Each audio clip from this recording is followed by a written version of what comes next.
किसी ने क्या खूब लिखा है।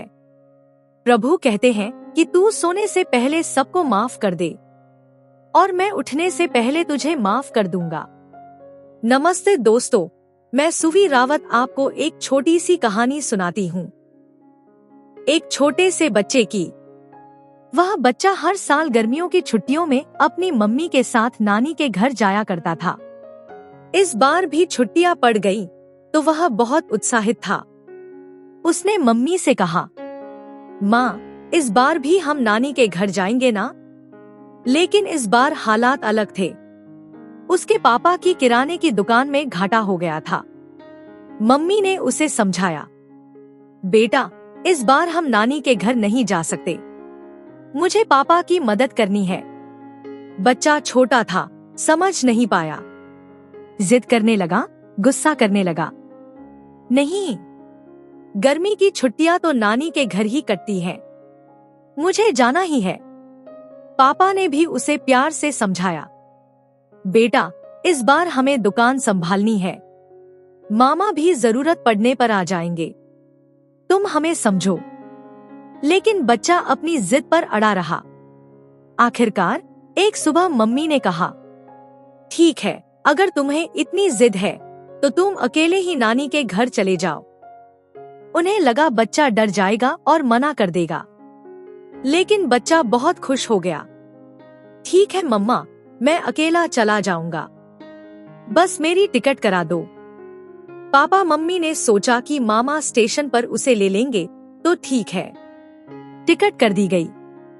जिस दिन की ट्रेन थी, मम्मी उसे स्टेशन तक छोड़ने आईं। ट्रेन में बैठाते समय उन्होंने ढेर सारी हिदायतें दी। बेटा, किसी अजनबी से कुछ मत लेना, किसी पर जल्दी भरोसा मत करना और हिम्मत बनाए रखना। यात्रा ज्यादा लंबी नहीं थी, केवल 1 घंटे की। फिर भी मम्मी चिंतित थी, क्योंकि बेटा पहली बार अकेले सफर कर रहा था। मम्मी ने बैग से एक लिफाफा निकालकर बच्चे को दिया।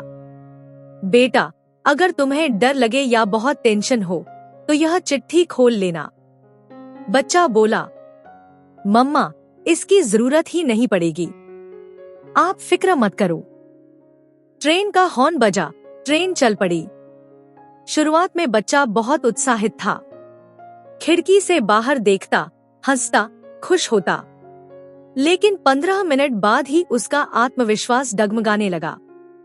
उसने चारों ओर अजनबी चेहरों को देखा और पहली बार अकेले होने का एहसास किया। तभी उसे मम्मी की बात याद आई, डर लगे तो चिट्ठी खोल लेना। उसने कांपते हाथों से चिट्ठी खोली। उसमें लिखा था, प्यारे बेटे, घबराना मत। मैं पीछे वाले डिब्बे में ही बैठी हूँ। हम दोनों एक साथ सफर कर रहे हैं। तुम आराम से बैठो, रिलैक्स रहो और सफर का आनंद लो। ये यात्रा जल्दी ही खत्म हो जाएगी। चिट्ठी पढ़ते ही बच्चे का आत्मविश्वास लौट आया। चेहरा खिल उठा। वह हिम्मत के साथ बैठा रहा। स्टेशन आने पर मामा लेने पहुंचे। बच्चा उनसे बोला, मामा, देखो ना, मम्मा पीछे वाले कोच में बैठी हैं। मामा हंस दिए और बोले, नहीं बेटा, तुम्हारी मम्मी तो ने सिर्फ तुम्हें हिम्मत देने के लिए चिट्ठी दी थी। इस कहानी का संदेश, यह कहानी केवल उस बच्चे और उसकी चिट्ठी की नहीं है। यह हमारी और आपकी कहानी है। हम भी जब जिंदगी की यात्रा में अकेले पड़ते हैं, मुश्किलों से डर जाते हैं, तो भूल जाते हैं कि हमारे पास भी एक चिट्ठी है। वह चिट्ठी है ईश्वर का संदेश। प्यारे बच्चे, मैं तेरे साथ हूँ। तू क्यों घबराता है? मैं इसी यात्रा में तेरे साथ हूँ। बस प्रसन्न रहो, खुश रहो, सब ठीक हो जाएगा। यही इस कहानी का सबसे बड़ा संदेश है। भगवान हर पल हमारे साथ हैं, बस हमें उन पर भरोसा रखना है।